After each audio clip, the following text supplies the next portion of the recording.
Bro kabaddi தொடரின் 58வது நாள் போட்டியில யூபி யோதாஸ் மற்றும் யூ மும்பா அணிகள் மோதினாங்க. இந்த போட்டியில 39க்கு 23 என்ற புள்ளிக்கணக்கில் யூபி யோதாஸ் அணி அபார வெற்றி பெற்றாங்க. வெற்றி பெற்ற யூபி யோதாஸ் அணி 14 ரைட் பாயிண்ட்களையும் 16 டேக்கிள் பாயிண்ட்களையும் 4 ஆல் அவுட் பாயிண்ட்களையும் எடுத்தாங்க. யூ மும்பா அணி 12 ரைட் பாயிண்ட்களையும் 8 டேக்கிள் பாயிண்ட்களையும் எடுத்தாங்க. யூபி யோதாஸ் வீரர் சுமித் மற்றும் ககன் கவுடா ஆகியோர் சிறப்பான ஆட்டத்தை வெளிப்படுத்தினாங்க. கடைசியில 16 புள்ளிகள் வித்தியாசத்துல யூ மும்பா அணியை வீழ்த்தி அபார வெற்றி பெற்றது யூபி யோதாஸ் அணி. மற்றொரு போட்டியில தபாங் டெல்லி அணி தெலுங்கு டைட்டன்ஸ் அணியை எதிர்கொண்டாங்க.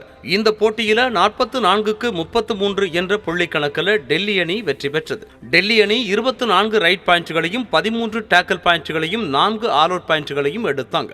தெலுங்கு டைட்டன்ஸ் அணி 20 ரைட் பாயிண்ட்களையும் 13 டேக்கிள் பாயிண்ட்களையும் எடுத்தாங்க.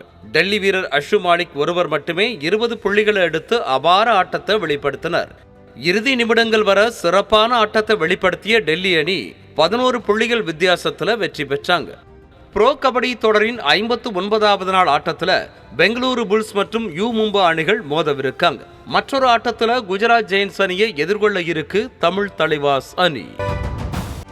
செய்திகளை உடனுக்குடனும் துல்லியமாகவும் தெரிந்து கொள்ள சப்ஸ்கிரைப் பண்ணுங்க.